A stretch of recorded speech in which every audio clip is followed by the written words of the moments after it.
Hi, I'm Jake Kouns, CEO of Risk-Based Security. Welcome to this edition of The Right Security, the show which we spend time talking with leaders and veterans in the security space and tackling the issues of the day. Today I'm joined by Art Manion. Art, I think your real title is Principal Engineer, but Art's the Vulnerability Analysis Technical Manager at the CERT Coordination Center, CERT-CC. It's part of the Software Engineering Institute at Carnegie Mellon University. He and his team coordinate complex vulnerability disclosures, automate the discovery of new vulnerabilities, and they even influence practice and policy. Art's been known to maybe say and write things like, don't use IE, replace CPU hardware, and maybe even CVSS is inadequate. Maybe we'll get a little bit into that one. I've known Art for many years, maybe too many years to admit at this point. We've even shared quite a few White Russians while debating some vulnerability topics in the past, and I do mean the cocktails. So today, while we could cover a ton of things, I want to spend some time talking about vulnerabilities, specifically thoughts on prioritization. Maybe we'll get into a little bit about prediction, but let's try to focus in today on vulnerability prioritization. So welcome, Art. It's great to have you. Thanks, Jake. Miss seeing you in person, and great to be here. Thanks, man. All right, so let's jump in. So vulnerabilities this year are not slowing down, although we did see a slowish kind of start to the beginning of the year, being 2020. But we've been ridiculously busy at Risk-Based Security. We just this week are releasing our VulnDB Q3 Quick View. The VulnDB teams aggregated over 17,000 vulnerabilities in just the first 3 quarters of 2020. The number of vulnerability disclosures in the beginning, they're returning to normal now, right? 2020 is back on track to reach, we believe, similar levels that we saw in 2019. When we looked at 2020 in Q1 and this sort of same period of the year prior, there was a big decrease, like 19% we were down.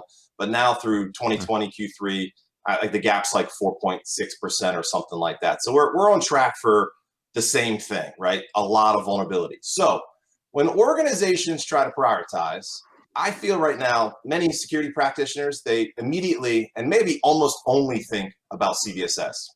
At RBS, we've had a long, how do I put this? Love, hate, love with CVSS version 2 and then version 3. And for those that aren't aware, that are watching the show, we'll post a whole bunch of stuff in the show notes, but we posted a long blog series back in 2017 about CVSS v3, et cetera. So Art, can you give us your thoughts on CVSS and maybe more specifically how CVSS v3 is working out and adoption, things like that? Sure. So yeah, I mean, we're familiar with a lot of your guys' work in the blog posts on CVSS.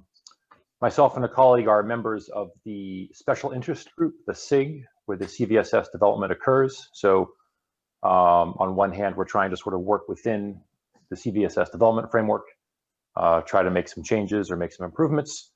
On the other hand, we have some concerns about both CVSS, how it's built and designed, and also how it's used.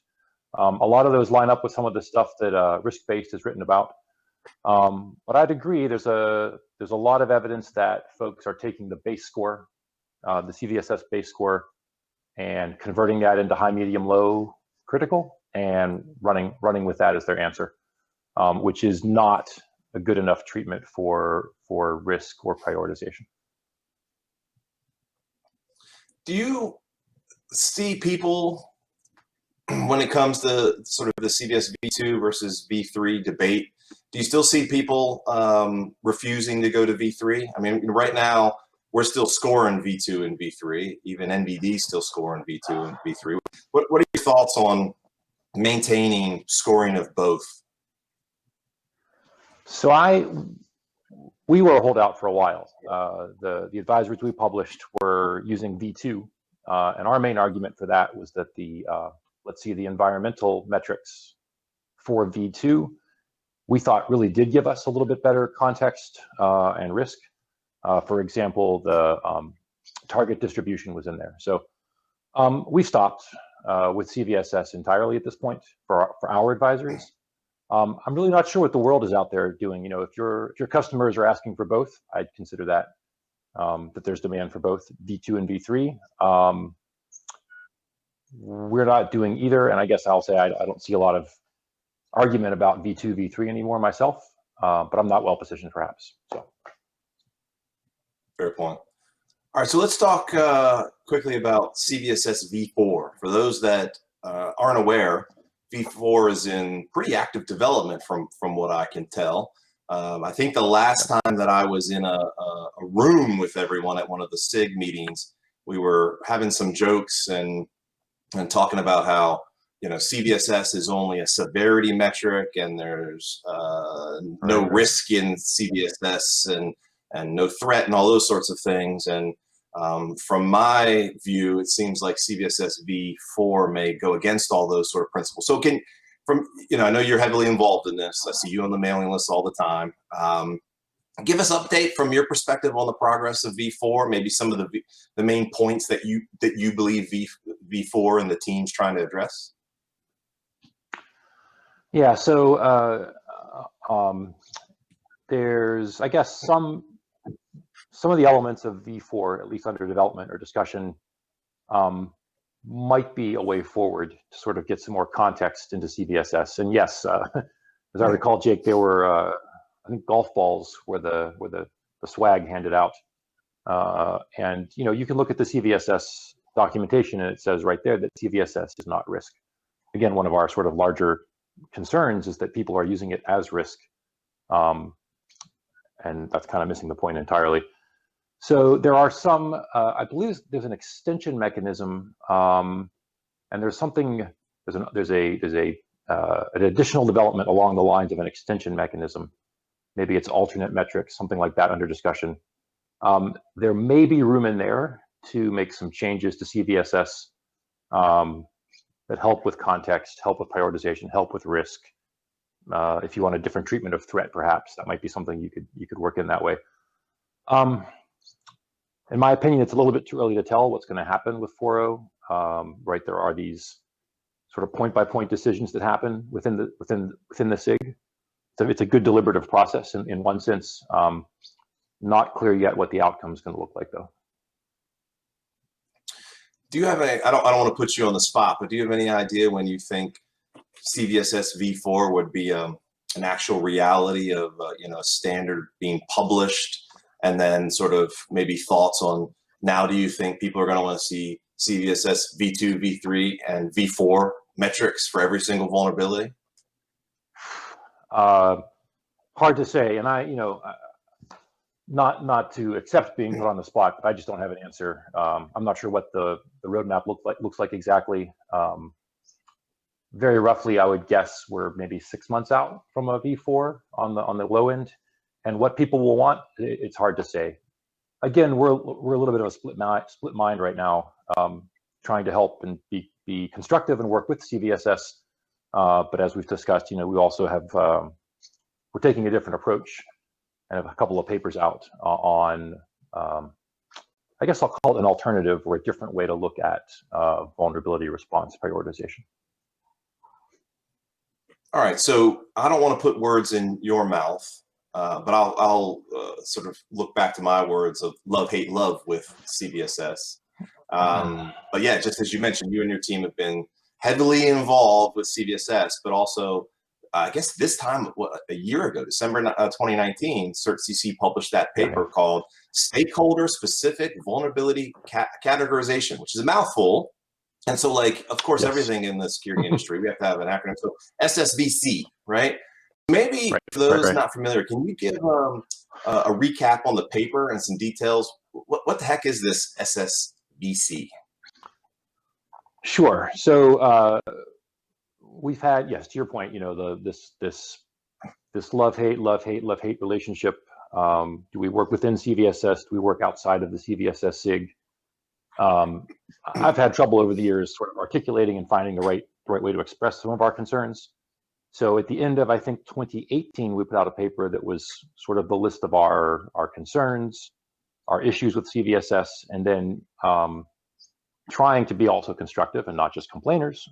In 2019, end of 2019, we put out the SSVC paper, which is, again, our proposal for a different way to do this. So at a really high level, there's some similarity with CVSS. If you're coming from CVSS, CVSS vectors are the inputs or decision points. That's what we call them in SSVC. The outputs, instead of 0.0 through 10.0, right, 100 numbers. In SSVC, we go straight to what your response might be, and there's only 3 or 4 buckets of response, which actually corresponds to people take the CVSS scores and then put those into ranges and bucket them right back into high, medium, low. One of the biggest differences is the middle part. So instead of trying to really twist and bend an equation that makes the CVSS severity distribution score work, we threw out that math altogether, and we are using basically collections of the inputs to lead directly to what your response should be. And this takes the form of a decision tree. So you can sort of think, is there evidence of something being exploited? What's the technical severity of it? What's its impact to my mission? And you can sort of assemble 5 or 6 inputs in a bunch of different combinations, and you can get from that straight to, should I, stop immediately, pay my folks overtime, fix this thing overnight Saturday, call my legal, call my lawyer, or next patch cycle, or hey, we'll keep an eye on this. Maybe next time we upgrade the software, we'll get to it, but it's not worth spending extra cycles on.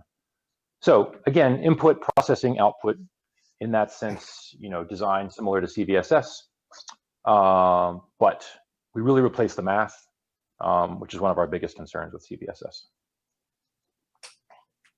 That makes sense. Back in the old school days, we originally just had a binary flag for each vulnerability. I think you remember, right? Is it critical, yes or no? Yeah. Right. And there was a lot of debate about it, but it made sense that, at the time, are you going to deal with this right this second? Or you as an organization, can you put this off and normally handle it as you would, a planned maintenance window or something, right, something of that regard. And then, we got away from that, I think, as an industry, because I think in general, there was sort of 2 things that happen. You either are just starting on your vulnerability management and intelligence journey, and you have so many, vulnerabilities and findings, you don't know what to do. So you need a little more granular than yes and no. But then the maintenance of moving forward, you kind of just need to know maybe a yes or no. So I really, the math part I'll leave to you guys. I watch you guys on the lists, and you guys, do some great stuff. But I love how SSVC is sort of that priority decision, and you just have those 4 categories, like defer, schedule, out of band, or like right this second. Right. Are you? I guess I have two follow-up questions on SSVC. Are you aware that organizations have implemented? It's one of those things where you put out a paper and you start speaking to people, but then putting it into practice. Have you talked to any organizations that are doing that? And then what's next for SSVC? It's been a year. What are you guys thinking? Right on. So yeah, it's great to put the paper out, but yes, is this helping anyone, or is it just one more paper for folks to read?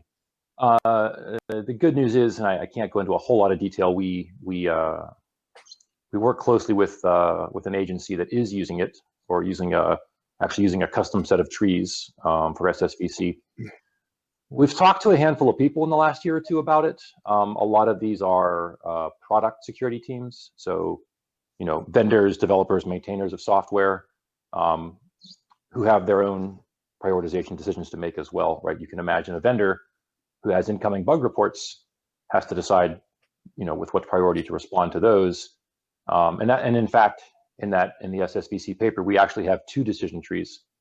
One is for the vendor or the developer receiving the report, and the second tree is for the the user, owner, operator deciding kind of when to patch their stuff. Adoption, one for sure, check mark, 100% sure that someone's using it. A bunch of discussion, which I really can't say, we just don't know if people are using it as is or taking ideas from it.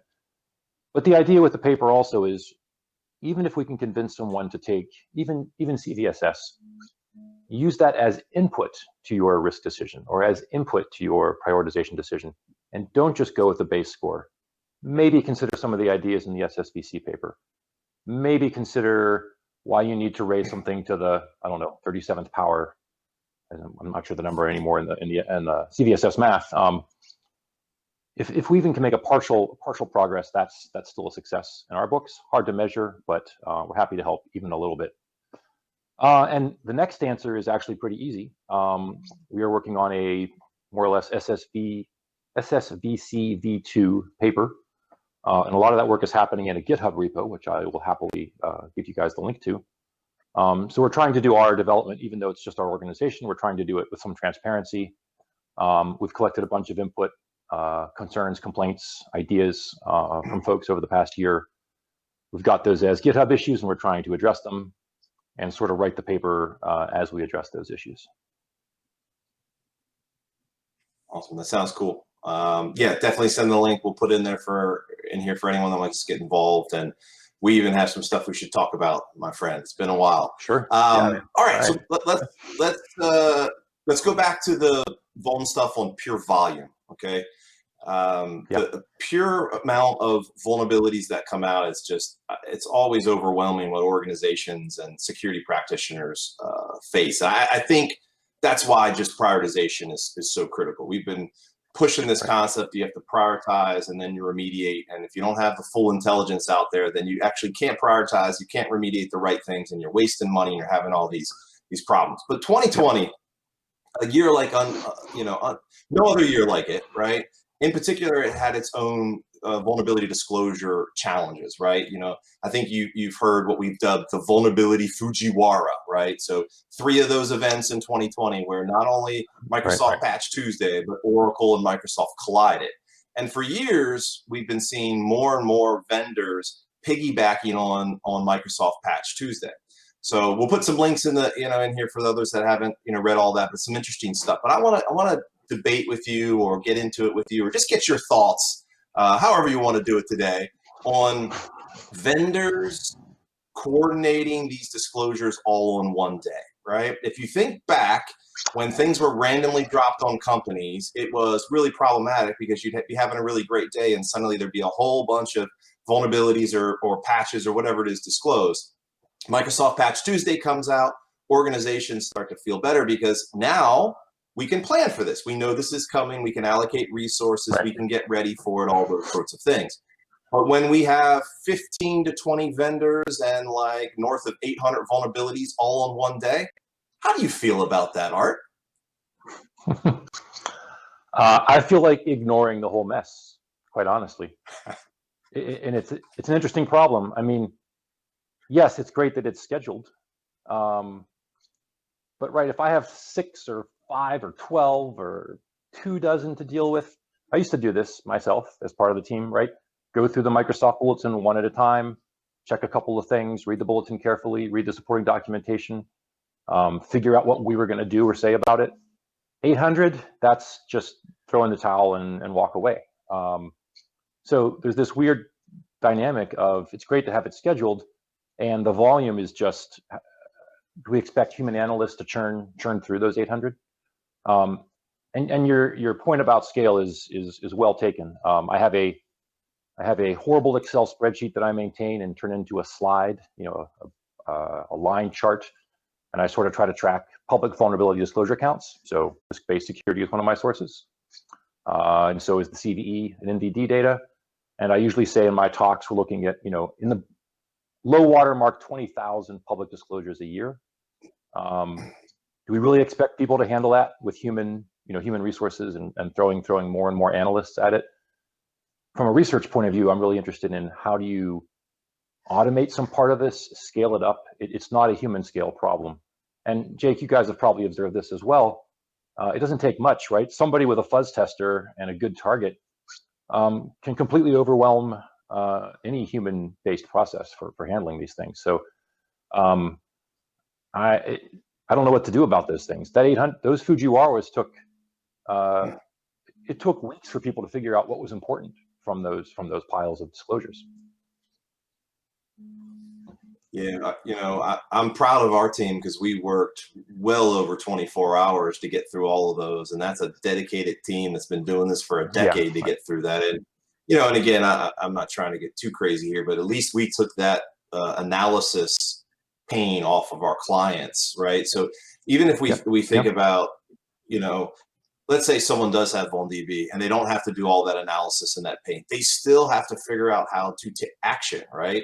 No real vendor right now is going to be able to do that unless you get into some of these, more automations, and we're saying things like SOAR that can auto, go out and kick things off and patching and this and that. But I don't still see a lot of organizations that are just like hands off, just let things happen on its own. So to your point about scale and automation, that's even on that remediation side. If everyone even knew all the intelligence, which how we feel about that, then taking action of it is really hard. But again, I think that highlights so much so why whether it's a prioritization like CVSS or your guys' work at CERT on sort of bucketizing these things, there has to be something that allows you to where to focus. And with a disrupted 2020 with COVID, IT organizations are not as productive and firing on all cylinders as they were. So they have to really pick and choose the right things to work on. All right. So let's talk old school again. Our good mutual friend Alex Hutton tweeted last month a picture. It was an oldie but a goodie from a panel that I put together in DEF CON 19. What is that, like 2011 or something crazy? Remember, it was called, is it O-Day or O-Care? O-Care, really, is it 0 day or zero care was what we were really trying to get for. But that panel, if you remember, it covered a lot of stuff. But really, I think one of the things that we were complaining the most about then was that if it wasn't 0 day, from a vulnerability standpoint, I feel like just no one cared, right? Just no one cared about it. So I know I'm putting this on you, but any thoughts you remember from that panel back then that you want to share with us, or thoughts on the 0 day or zero care? So that was a nice trip down memory lane. My memory from the panel is, am I going to get in trouble for having a beer in my hand back with my on a panel on a conference back at work? But no trouble there. Yeah, that's still a problem, right? You get a very exciting named vulnerability with a website, and it might be a really bad one. Or you've got, somebody found malware exploiting a 0 day. Everyone's off to the races, trying to fix it in time, or see if commodity attackers are going to pick it up in time for them to win out. There is this element, right? If it's not a surprise, if it's not an unknown thing, if it's not high attention with some advertising, people have trouble figuring out how to notice it. But that's really the core nature of the problem, right? This 20,000 number, how many there are per year, they can't all be emergencies. They can't all be special snowflakes. And quite honestly, and SSVC is built with this in mind, a lot of this stuff should be just routine, very boring, very normal, regular priority patching. The way I usually frame this thinking for myself is we cannot economically or possibly technically build perfectly secure software. We're going to have vulnerabilities in all of our software for as far as anyone can predict into the future, at least as far as I can predict into the future. So we're not facing a, oh my goodness, emergency, fix this thing, eradicate it, and it'll never come back problem. This is an ongoing, more or less permanent management, vulnerability management, risk management problem. Really, they should mostly be boring, never hear about them, fixed, patched at the next patch cycle, hopefully eliminated or mitigated by good practices and good controls. And yeah, there's going to be a handful a year that stand out. But the things we think really make them stand out are, active exploitation in the wild is a pretty major factor, or things that are, have strong potential to turn that way. So that's really a threat measurement, not so much the technical nature of the vulnerability. Yes, perhaps the technical nature of the vulnerability might lead you to a threat prediction, but threat and the impact to my mission, and for what I'm looking at, that's like public safety, critical infrastructure, mission impact, those sorts of things. Those are the big factors. As much as I'm a vulnerability nerd, remote code execution and the details about the severity, probably not the most important factor. I'd go with sort of threat and mission impact. And that's a bit subjective also, which is part of the problem, trying to roll a one-size-fits-all solution. So yeah, I want boring routine patching for vulnerabilities, and a couple of things people pay a lot of attention to because they really actually matter. Makes sense, and in some ways, even though that panel was so long ago, it does feel like we could just run the panel again with the same comments and they would still be valid here this year. Did a talk with Michelle Schaefer the other day. We were talking about logo vulns and things like that, and it's amazing how now that's a thing from a marketing standpoint for companies to get their name out there, right? When we were really talking about it, it was more, I think, researcher focused, not so much I want to get my startup noticed kind of a thing. So it's same sort of stuff in some ways, little slightly different use cases. All right, let's talk a little bit. So you mentioned earlier about FIRST. FIRST is a great organization that we're members of, and we go to the conferences all the time. I don't know if I'll see you in Japan next year, or it's going to be another, conference that doesn't happen given this pandemic. But as you mentioned, they have these things they call SIGs, the special interest groups, and it's pretty amazing how they run them, and I think they do a great job, and brings lots of different people from lots of different countries and sort of thoughts and disciplines together to tackle some things. So in some ways, I've sort of always joked there's a lot of these SIGs. Some are more active than others, but now my understanding is there's a new SIG called EPSS, Exploit Prediction Scoring System, right? And it's funny because every time I looked at anything that was sort of vuln-related, you were actually on and or most likely running the thing. I actually looked, I think you're on the mailing list, but I don't see you listed formally. So did you decide that too many SIGs in your life, or are you involved with these guys? And maybe can you give us your thoughts a little bit about, the SIG process and EPSS and what to expect? Sure. So yeah, on one hand, there's only so many hours in a day or a week, and I've got to be, eventually I'm going to run out of energy to participate in SIGs or other sorts of work. But the really good news is I've got a colleague, John O. Spring, and you'll see he's the lead author actually of both of the SSVC papers. And he's kind of taken over the primary effort for us, for my team, both in the CVSS SIG, and he's involved with the EPSS SIG. So if you see John O. Spring or Jonathan Spring's name in there, he and I talk pretty regularly about what's going on and try to keep up on things and figure out how much to be involved, how much not to be involved, how much to monitor, sort of what to do about that. The EPSS work is actually there's that's I think folks from Kenna Security and Sasha Romanowski, who has put a lot of time into the CVSS SIG and work in the CVSS space as well. And my high level, and folks can go read about this, of course, but exploit prediction, basically, they're doing some machine learning and running a classifier on a bunch of data and trying to sort out, we just talked about this, right? Threat being one of the important factors in how to prioritize or assess risk for a vulnerability, right? Given some characteristics, will this vulnerability, how likely is this vulnerability to be exploited in the upcoming, I forget the terms of their calculator, period of time. And that's kind of what's going on there. I do not attend the SIG regularly because John O does on our behalf, so I really can't speak to you about the details going on there. But I think it's, I'll observe there is CVSS, EPSS, SSVC.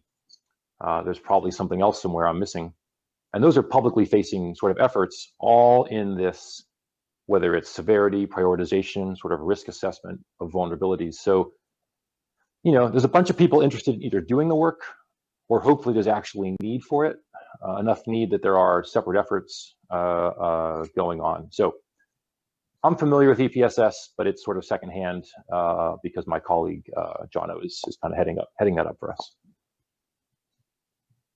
Makes sense. No, I think long at RBS here, we've been trying to provide that metadata for our clients so that they can prioritize and understanding if something is likely to be exploited or could be helps dramatically. So I think it's some pretty cool work that continues.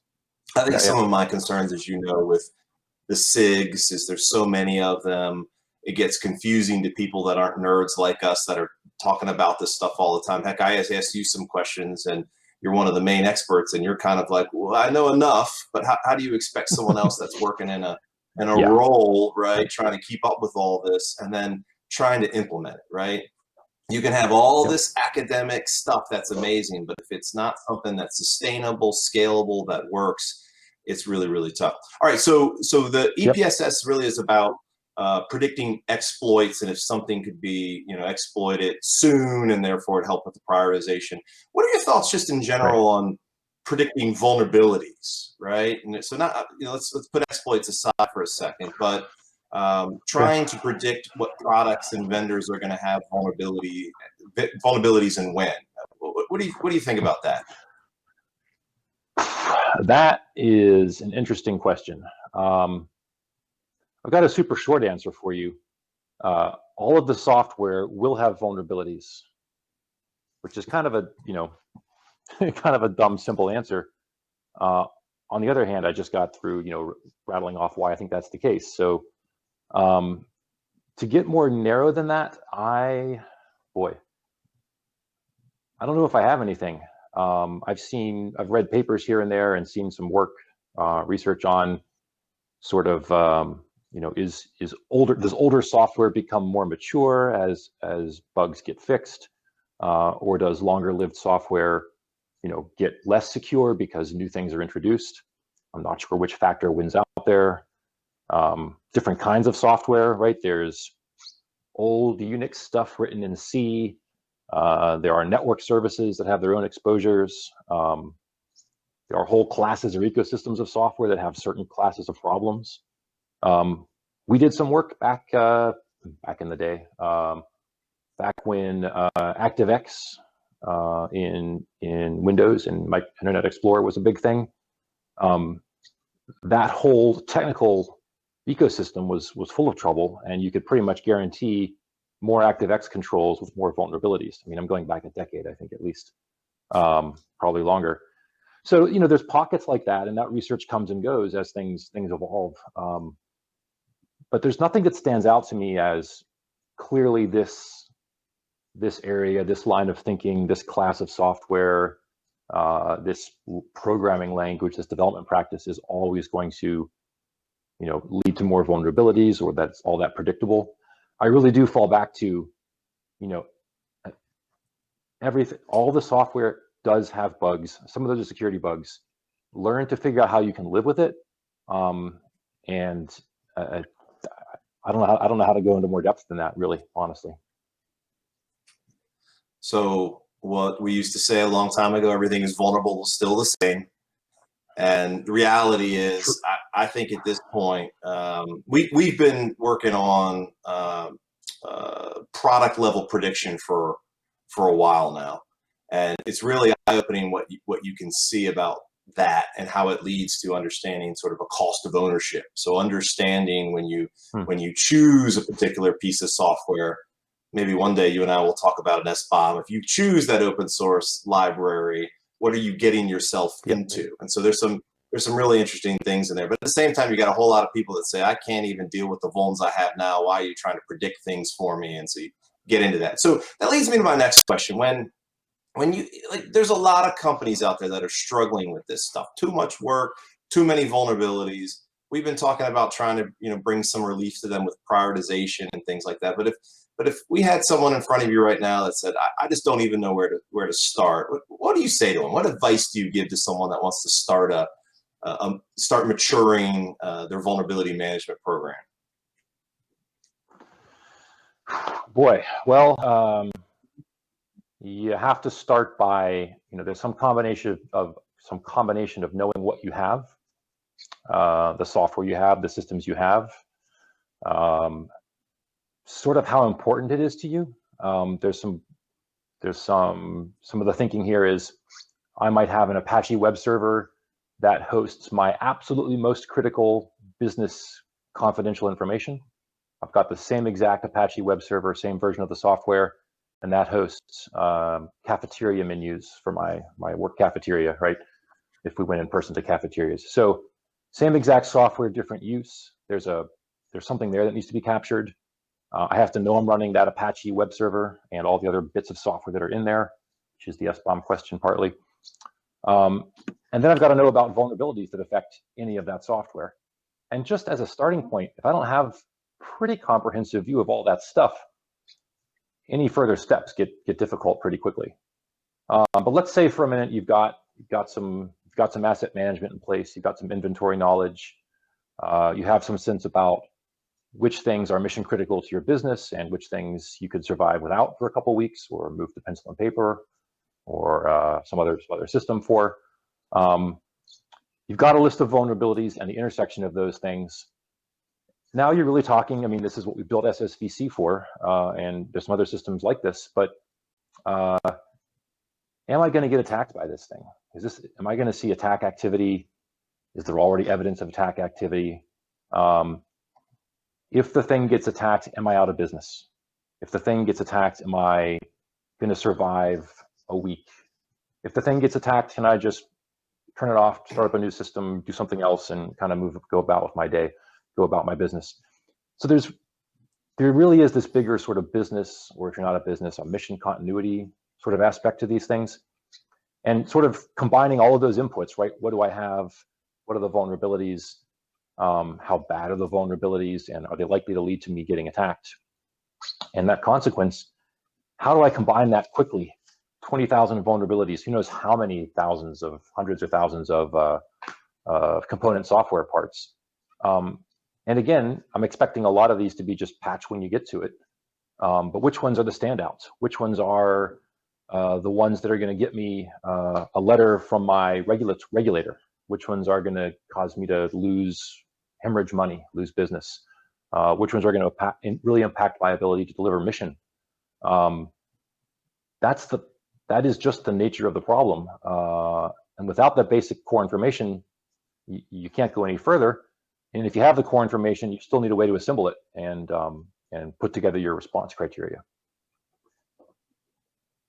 Thank you. So you testified before the U.S. Senate Committee on Commerce, Science, and Technology in July of 2018. I think the title of your testimony was Complex Cybersecurity Vulnerabilities, Lessons Learned from Spectre and Meltdown. I wasn't aware you were going to do this, but you actually gave risk-based security a shout out in that testimony. I had a few people write to me and tell me about that, which was really cool of you. I appreciate that. But here we are a couple of years later now. You have any quick thoughts on CVD, coordinated vulnerability disclosure, and how prioritization plays maybe into that since that testimony? Boy, I'm not sure I'd call them quick thoughts, but all right, well, take your time. So what are you thinking? Yeah, sure. Let me. Right. So my day job is this coordinated disclosure stuff.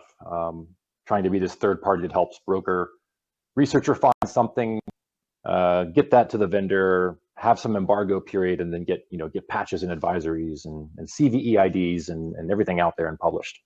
For the most part, that process is understood, and a reasonably mature developer or vendor will take care of it. Not a major problem these days. What we are facing, and Meltdown and Spectre and that testimony, and that whole line of concern from Congress are really examples of what we have today and have had for a long time, is a supply chain problem. And I promise not to say the word SBOM too often here, but right. What systems use Intel processors? Which ones use ARM processors? Which ones use OpenSSL? How do you coordinate? How do I inform the right vendors and developers and maintainers of software so they can fix stuff before this vulnerability goes public? How do I know who those people are, who those organizations are? Even after it goes public, how do I know if I'm affected by the thing back in the vulnerability management side of the coin? It's sort of the same problem. If I've got a lot of different developers, vendors, maintainers involved, that's pretty much because I've got a supply chain problem, right? Though some vendor is using some other vendor's software component. Sometimes they're both making implementing the same feature independently, but more often than not, it's a supply chain issue. And it gets even crazier. Meltdown Inspector had different researchers, multiple researchers finding the same or similar or related vulnerabilities all during the coordination process. We're a third-party coordinator by day. What if there are multiple third-party coordinators involved? This is a procedural mess. It's an information management mess. And we basically sort of hold on and do our best sort of state-of-the-art practice and try to get the thing out the door and published without too much surprise and without missing a really big stakeholder, like an independent developer or a whole community that's affected by the vulnerabilities. So in a sense, nothing's changed. Who's affected, how badly, what are their supply chain relationships to each other? That is a completely unsolved problem for the most part. At least it's unsolved. It's unsolved broadly. It might be solved within some narrow ecosystems. And that's why we work on that class of problem, including SBOM. So coordination, we've talked about it for a long time. So you guys have this platform, this coordinated vulnerability disclosure platform. I think you call it VINCE, right? Something like that. What's going on with the VINCE platform? Can you give an update there? Sure. Yeah, I have been at CERT for 20 years. And our origin story goes back 10 more years to 1988. And there's the Morris worm, and there's a vulnerability, and CERT writes an advisory about the vulnerability and publishes it.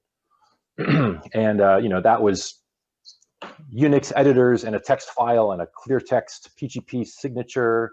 There were FTP servers involved. There might have been news articles. Anyway, technology has evolved, and yet a couple of years ago, today still, PGP email remains sort of one of the ways that people who do, under embargo coordination conduct business.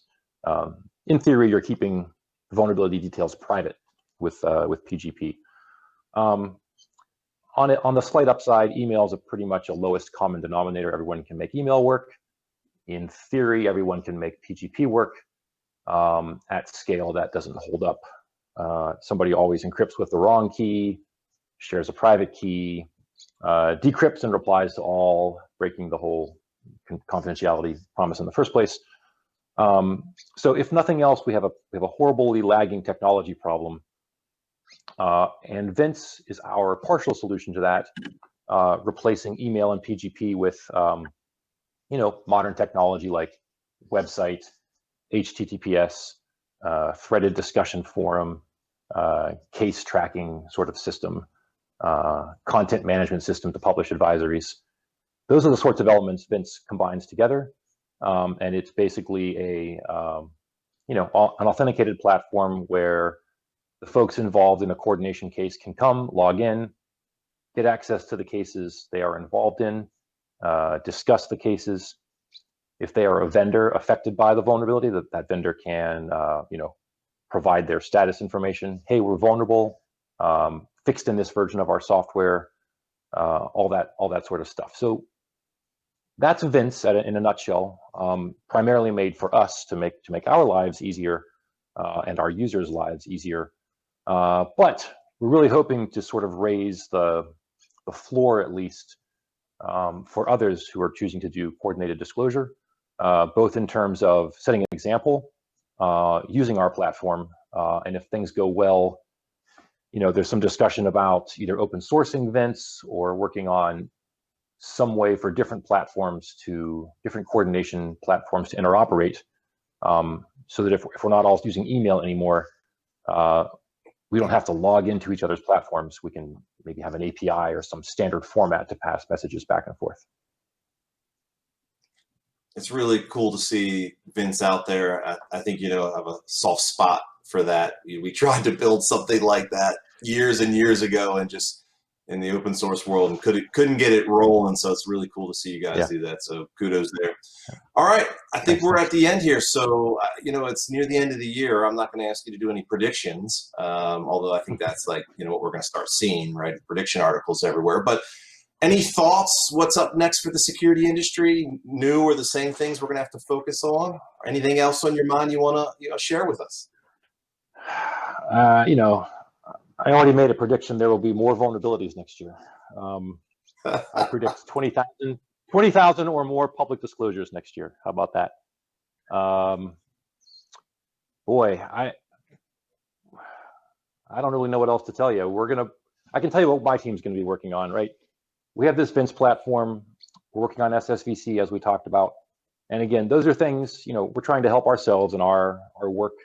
But as a federal R&D center, we're trying to help others as well. So we're supposed to publish and help others do this work. So I'm really happy that we're making progress and plan to continue on the prioritization and the SSVC work. And both Vince itself and kind of what the sort of greater good aspects of Vince, those are going to be important things we work on next year. I can't speak for the rest of the world and what's going to happen, other than I'm 100% sure there will be vulnerabilities. And I'm 99.9% sure we're going to be involved coordinating some of them and trying to see things through to the least harmful outcome possible. All right, there we have it. Mr. Art Manion, appreciate you taking the time today, sharing your thoughts as always. Stay safe and we'll talk soon. Thanks again. Thanks, Jake. Take care.